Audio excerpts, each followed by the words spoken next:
warahmatullahi wabarakatuh. Waalaikumsalam warahmatullahi wabarakatuh. Anak-anak, bagaimana kabarnya hari ini? Baik. Oke, baiklah, sebelum kita mulai layanan pembelajaran pada hari ini, alangkah lebih baiknya kalau kita mulai terlebih dahulu dengan berdoa. Siap, gerak. Berdoa mulai. Berdoa selesai. Oke, baiklah, kita sudah berdoa. Ini kelasnya lengkap ya, semuanya hadir ya pada hari ini. Oke, baiklah, kalau sudah hadir, berikutnya kita sesuai dengan apa yang saya sampaikan pada pertemuan yang sebelumnya kemarin, bahwa kalian sudah mengikuti tes bakat dan minat yang diselenggarakan oleh Bursa Kerja Khusus di sekolah kita. Dan tujuan dari tes tersebut adalah mengetahui bakat dan minat yang ada pada diri kalian. Dan tujuannya muaranya adalah untuk menentukan bagaimana pekerjaan yang paling sesuai untuk kalian, seperti itu. Jadi kalian kan nanti setelah kelas 3 ini pasti nanti kalian akan bekerja, seperti itu ya. Karena kita di SMK, kita fokusnya pada bekerja. Nah, bagaimana cara menentukan pekerjaan yang paling tepat untuk kalian? Tentu saja harus sesuai dengan bakat dan minat yang kalian miliki, seperti itu. Semua orang pasti memiliki bakat dan minat masing-masing, dan bakat dan minat yang dimiliki oleh setiap orang itu bisa berbeda, seperti itu. Nah, sesuai dengan yang saya janjikan kemarin, bahwa hari ini kita akan berada pada materi menentukan pekerjaan sesuai dengan bakat dan minat, seperti itu. Nah, dan langkah kegiatan kita pada hari ini yang pertama, nanti saya akan menyampaikan materi terkait dengan menentukan pekerjaan sesuai dengan bakat dan minat. Nanti kalian boleh bertanya jika ada sesuatu yang masih belum kalian pahami. Kalian boleh menanyakan kepada saya, boleh juga nanti saling bertanya kepada temannya, seperti itu. Lalu setelah nanti saya menyampaikan materi, nanti setelah itu akan ada, saya akan menampilkan permasalahan. Permasalahan itu akan saya munculkan di PowerPoint yang ada di depan kalian ini. Dan nanti dari permasalahan tersebut kalian bisa menentukan pekerjaan mana yang paling sesuai untuk bakat dan minat yang akan saya tampilkan di depan. Setelah nanti kalian saling berdiskusi, nanti akan kita bentuk kelompok ya, akan kita bagi menjadi 2 kelompok. Nanti setelah kalian berdiskusi, maka masing-masing kelompok akan mempresentasikan hasil diskusinya, dan kelompok yang lain bisa untuk menanggapi, seperti itu. Lalu nanti setelah itu nanti kalian akan saya minta untuk mengerjakan KPD juga, lalu akan mengerjakan lembar evaluasi, dan terakhir akan kita berikan semacam refleksi, seperti itu. Terkait dengan kegiatan hari ini, apakah ada yang ingin ditanyakan? Tidak ada ya? Sudah bisa dipahami? Sudah. Nah, jadi untuk pembelajaran kita hari ini akan kita laksanakan sesuai jam pelajaran BK selama kurang lebih 45 menit. Selama 45 menit ke depan, sama akan bersama dengan saya mengikuti pembelajaran yang berjudul menentukan pekerjaan sesuai dengan bakat dan minat. Nah, sebelum saya mulai, dari kalian saya ingin bertanya, mungkin salah satu bisa menceritakan kepada saya, apakah ada yang punya pengalaman terkait dengan pekerjaan, apakah ada yang punya pengalaman terkait dengan bakat dan minatnya. Nah, mungkin bisa ada salah satu anak yang menceritakan kepada saya. Silakan, siapa? Oke, Mas, silakan. Rido ya? Ya, silakan. Pengalaman saya pernah kerja ikut-ikut lembaga gitu. Lembaga. Jadi kayak membantu pasangan. Oke, jadi sudah ada teman kalian yang bekerja ikut tetangganya, membantu ikut tetangganya dalam bidang peternakan, seperti itu ya. Itu sudah sesuai dengan minat kamu? Belum sesuai. Minat kamu di bidang apa? Kalau impiannya sih di bidang daftar. Di bidang daftar. Jadi sesuai dengan apa yang menjadi jurusan kamu sekarang. Beri tepuk tangan untuk teman kalian. Luar biasa, teman kalian sudah berani menceritakan terkait dengan pengalamannya, sudah punya pengalaman bekerja ikut tetangganya di bidang peternakan, tapi itu masih belum sesuai dengan minatnya, karena minatnya di bidang daftar. Itu sesuai juga dengan jurusannya di SMK sekarang. Oke, selanjutnya saya akan langsung kita mulai ke materinya ya. Nah, sebelumnya apakah kalian sudah siap mengikuti layanan kegiatan pembelajaran hari ini? Siap. Ya. Kalau sudah siap, langsung saya mulai saja. Nah, ini kita mulai dari pengertian pekerjaan. Bisa kalian lihat di depan pengertian pekerjaan. Kalau dalam arti luas, pekerjaan itu adalah aktivitas utama yang dilakukan oleh manusia. Jadi dalam arti luas, semua aktivitas yang dilakukan oleh manusia itu merupakan bagian dari pekerjaan, aktivitas apapun. Kalau dalam arti sempit, pekerjaan adalah sesuatu yang dilakukan manusia dengan tujuan tertentu yang dilakukan dengan cara yang baik dan benar untuk mencapai sesuatu yang diinginkan. Artinya apa? Dalam melakukan suatu pekerjaan itu pasti ada tujuan. Kalau dalam arti sempit, seseorang pasti memiliki tujuan dalam melakukan suatu pekerjaan. Pasti ada sesuatu yang diinginkan dalam orang tersebut. Misalkan bekerja untuk mendapatkan uang, bekerja untuk mendapatkan nafkah, bekerja untuk mendapatkan pengakuan, seperti itu. Jadi bekerja di sini memiliki dua macam arti luas dan arti sempit. Yang berikutnya adalah bakat. Nah, bakat ini adalah suatu potensi yang dimiliki oleh seseorang yang merupakan bawaan dari lahir. Bakat merupakan karakteristik unik individu yang membuatnya mampu melakukan suatu aktivitas dan tugas secara mudah dan sukses. Bakat di sini, Mas, jadi bakat ini merupakan sesuatu yang dimiliki orang sejak dia lahir. Tidak bisa dikembangkan, tapi sudah ada dimiliki orang tersebut dari dia masih kecil. Kemampuan orang, bakat orang itu selalu berbeda-beda. Bisa dia kembangkan, tapi butuh waktu yang sangat lama seperti itu. Nah, yang berikutnya bakat di sini ada dua, bakat umum dan bakat khusus. Kalau bakat umum merupakan kemampuan yang berupa potensi dasar yang bersifat umum. Artinya setiap orang memiliki. Nah, di bakat umum ini setiap orang pasti memiliki bakat tersebut. Kalau yang bakat khusus merupakan kemampuan berupa potensi khusus, artinya tidak semua orang memiliki. Misalkan bakat seni, pemimpin, penceramah, dan olahraga. Misalkan olahraga, tidak semua pandai sepak bola. Misalkan penceramah, tidak semua orang memiliki public speaking yang bagus. Ada orang yang tidak pandai berbicara tapi dia pintar di bidang teknik. Ada orang yang dia pintar berbicara tapi prakteknya kurang. Jadi bakat khusus ini merupakan bakat yang dimiliki oleh seseorang karena keahlian khusus, karena kemampuan dia dalam mengulang-ulang sesuatu sehingga akhirnya menjadi suatu kemampuan atau bakat dari dirinya sendiri. Jadi bakat khusus itu perbedaannya itu, kalau bakat umum itu semua orang rata-rata memiliki bakat tersebut. Kalau bakat khusus hanya dimiliki oleh orang tertentu. Nah, kira-kira sampai di sini ada yang ditanyakan? Tidak ada ya? Tidak ada. Oke, kita lanjutkan ke minat. Ya, minat ini apa? Kalau tadi kita sudah berbicara masalah bakat, berikutnya adalah minat. Minat ini merupakan kecenderungan yang ditandai dengan rasa senang ketertarikan kepada objek tertentu, disertai adanya pemusatan perhatian kepada objek tersebut sehingga mengakibatkan seseorang memiliki keinginan terlibat langsung karena dirasakan bermakna bagi dirinya dan ada harapan yang dituju. Artinya minat itu secara sederhana dapat diartikan bahwa sama tertarik dengan suatu objek, ada sesuatu yang sama inginkan pada objek tersebut, ada sesuatu yang dituju. Misalkan sama ada perempuan yang di kelas ini sama tertarik pada perempuan tersebut, sama otomatis akan memberikan perhatian yang lebih kepada perempuan dengan bakat ini. Siapa yang bertanya? Siapa? Oke, silakan Mas. Cara melatih bakat verbal itu bagaimana? Oke, bagus. Ada teman-teman yang bertanya bagaimana cara melatih bakat verbal. Bakat yang ada di depan ini ada contoh, ada sekitar 6 bakat itu, ini merupakan bakat khusus. Bakat khusus ini merupakan bakat yang bisa dilatih selama dia bisa melakukannya secara terus-menerus. Salah satunya adalah bakat verbal. Bakat verbal ini jarang dimiliki oleh setiap orang. Ini adalah bakat seseorang mahir dalam berbicara, menceritakan sesuatu. Dia pandai public speakingnya di depan umum. Cara untuk melatihnya yang pertama adalah melakukan aktivitas yang berkaitan dengan berbicara di depan umum. Saman sering melakukan aktivitas tersebut di depan umum, misalkan dimulai dari Saman maju ke depan kelas, diawali dari dengan rekannya sendiri. Atau yang kedua bisa dengan cara Saman berbicara di depan kelas minat. Minat adalah suatu keinginan yang ingin dicapai oleh seseorang. Misalkan berminat bekerja di kantor, di pabrik, di ruangan, ingin bekerja dengan gaji tinggi atau ingin untuk terkenal dan disukai oleh banyak. Pilih saya adalah kelompok 1 supaya mempermudah, yang di sebelah kanan ini adalah kelompok 2. Nah, silahkan kalian saling berdiskusi. Nanti saya memiliki beberapa permasalahan di depan yang harus kalian diskusikan. Dan nanti silahkan dari masing-masing kelompok nanti untuk mempresentasikan hasil diskusinya. Nah, permasalahan saya adalah seperti ini.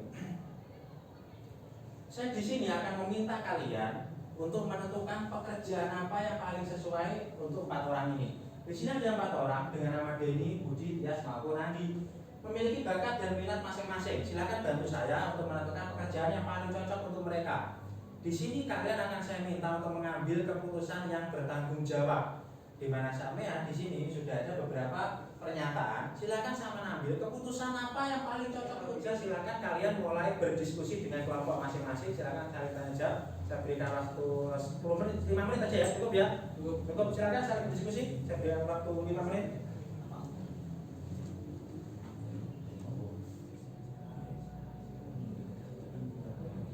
Diskusinya sudah selesai ya? Sudah? Oke, baiklah. Kalau biasanya kita mulai dari kelompok 2, nah kali ini akan saya minta kita mulai dari kelompok 1 atau 2 dulu, nanya. Gimana? Gimana? Dari sini dulu? Ya. Dari sini dulu. Gimana? Dari sini? Ya. Oke, silakan Mas. Silakan untuk maju ke depan mempresentasikan hasil diskusi. dari kelompok kami, pekerjaan yang sesuai dari Denny adalah pegawai toko. Alasannya, Denny memiliki bakat untuk kemampuan menghafal angka dan kemampuan berbicara dan berkomunikasi. Itu lebih condong ke pegawai toko. Sedangkan untuk Budi sendiri, pekerjaan yang sesuai adalah sekretaris karena memiliki bakat kemampuan menggunakan komputer dengan baik, kemampuan menganalisis data. Menurut kelompok kami, ini lebih tepatnya sebagai kasir, Lebih tepatnya sebagai kasir dengan alasan karena bisa menghafal angka, kemampuan berbicaranya juga baik dan berkomunikasi. Menurut kelompok kami, Tias dan pekerjaan yang sesuai adalah sebagai customer service atau bagian marketing karena dia sudah memiliki kemampuan untuk berbicara, menggunakan komputer, kemampuan berkomunikasi serta minatnya bekerja untuk memberi manfaat orang lain. ini apakah setuju? Setuju. Setuju ya, tidak ada masalah ya. Oke bagus. Untuk Tias tadi adalah pekerjaannya Di bagian customer service di bagian customer service. Bisa memahami, mengambil keputusan yang bertanggung jawab, yang paling sesuai. Jika kalian berada di posisi mereka, kira-kira apa yang akan kalian ambil, keputusan apa yang akan kalian pilih? Kalian sudah bisa melakukannya dengan baik, itu bagi saya sudah cukup luar biasa. Saya akan memberikan kalian brosur, silahkan nanti dibaca ya. Ini ada brosur, silahkan kalian membaca, dipelajari dengan temannya. Nah di brosur ini ada informasi-informasi juga terkait dengan menentukan pekerjaan yang sesuai dengan bakat dan minat kalian. Terkait dengan bakat, minat dan pekerjaan. Oke, ada yang ingin memberikan tanggapan? Oke, silakan, Tejo. Tanggapan saya sebetulnya penting karena dapat membantu untuk mencari menentukan bakat.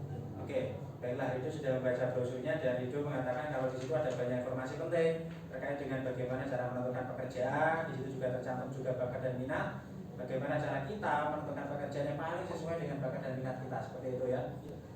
Oke, baiklah, untuk yang berikutnya dan kalian akan saya minta untuk mengerjakan LKPD ya.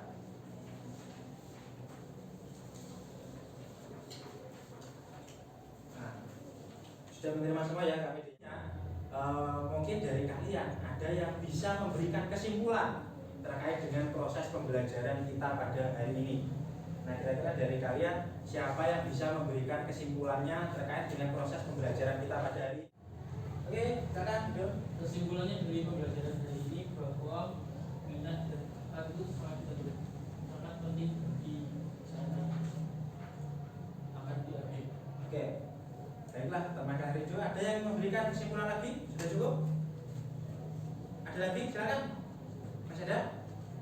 Sudah cukup ya? Baiklah, bagus sekali teman kalian sudah bisa memberikan kesimpulan terkait dengan proses layanan pada hari ini, yaitu menentukan bakat dan minat itu sangat penting sebelum kita memulai dengan untuk menentukan suatu pekerjaan. Kenapa? Karena kalau kita menentukan pekerjaan tanpa kita melihat bakat dan minat yang ada dalam diri kita, ada kemungkinan nanti kita mengalami kesalahan dalam menentukan pekerjaan yang sesuai. Terakhir, sebelum pembelajaran hari ini kita akhiri, kalian akan saya minta untuk mengisi angket evaluasi. Nah, angket evaluasi ini merupakan evaluasi hasil apa yang kalian dapatkan selama kalian mengikuti proses pembelajaran dari saya. Tentu saja ada banyak sekali pengalaman belajar hari ini yang sudah kita dapatkan ya. Mulai dari yang pertama tadi saya menyampaikan materi, lalu yang kedua kalian saya minta untuk berdiskusi secara kelompok, lalu yang ketiga untuk memecahkan masalah, yang keempat tadi mengambil keputusan secara bertanggung jawab, lalu yang kelima kalian tadi saya juga belajar kemampuan dalam berelasi yang baik seperti itu. Tentu saja banyak pengalaman belajar pada hari ini, tapi saya ingin tahu, saya ingin melakukan evaluasi kira-kira pembelajaran hari ini berhasil atau tidak. Makanya kalian saya minta untuk mengisi angket evaluasi di sini. Nah, silakan kalian isi di sini. Bapak memiliki angket evaluasi, silakan kalian isi. Angket ini juga tidak ada kaitannya dengan nilai belajar kalian, tidak ada sama sekali. Tapi silakan kalian isi. Ini sebagai evaluasi bagi saya terkait dengan proses pelayanan yang sudah kita laksanakan pada hari ini, seperti itu. Bisa dipahami ya? Silakan Mas, berikan.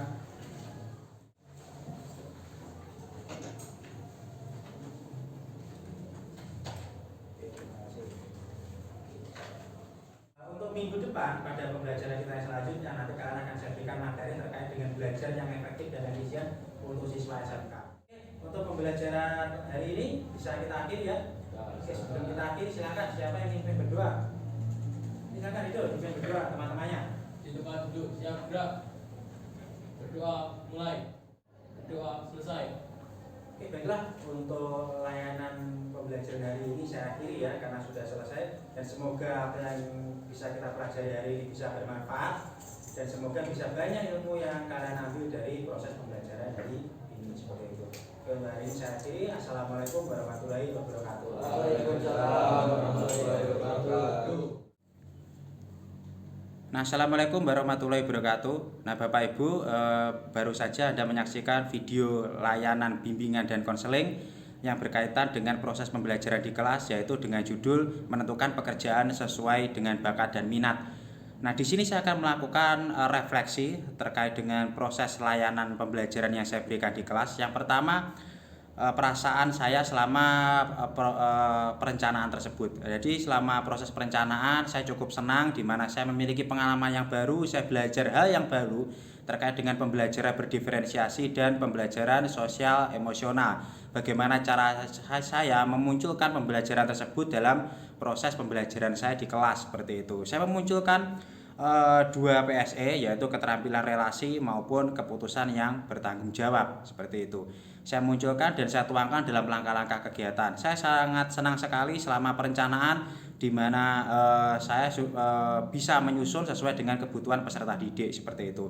Selama pelaksanaan saya juga merasakan hal yang sangat senang, merasakan gembira dan cukup bahagia karena saya bisa melaksanakan pembelajaran berbasis PSE dengan cukup baik, di mana saya memunculkan kegiatan yang berkaitan dengan keterampilan relasi melalui proses diskusi, melalui proses tanya jawab, dan saya juga memunculkan kegiatan yang berkaitan dengan keputusan yang bertanggung jawab, di mana peserta didik saya minta untuk menjawab beberapa pertanyaan yang erat kaitannya dengan pengambilan keputusan, yaitu menentukan keputusan bagaimana cara menentukan pekerjaan yang paling sesuai untuk murid, sesuai dengan bakat dan minat mereka seperti itu. Nah, dari target pembelajaran sendiri, dari target pembelajaran ini saya cukup senang karena tujuan pembelajaran yang saya berikan itu bisa tercapai seperti itu. Tujuan pembelajarannya adalah peserta didik mampu menentukan pekerjaan yang tepat sesuai dengan bakat dan minat setelah mengikuti kegiatan layanan ini. Dan berikutnya target pembelajaran juga tercapai dengan cara memunculkan PSE. Ada dua PSE yang kita munculkan, keterampilan relasi dan keputusan yang bertanggung jawab. Sudah mampu memunculkan PSE yang dilengkapi dengan pembelajaran yang berdiferensiasi, dan itu cukup menarik bagi peserta didik seperti itu. Selain memunculkan PSE, ada juga pembelajaran yang berdiferensiasi dan target pembelajaran juga tercapai karena pembelajaran ini saya lihat cukup menarik bagi peserta didik. Mereka cukup antusias, dan dari evaluasi yang saya berikan, peserta didik juga cukup banyak manfaat yang bisa didapatkan oleh mereka seperti itu selama mengikuti kegiatan yang saya berikan.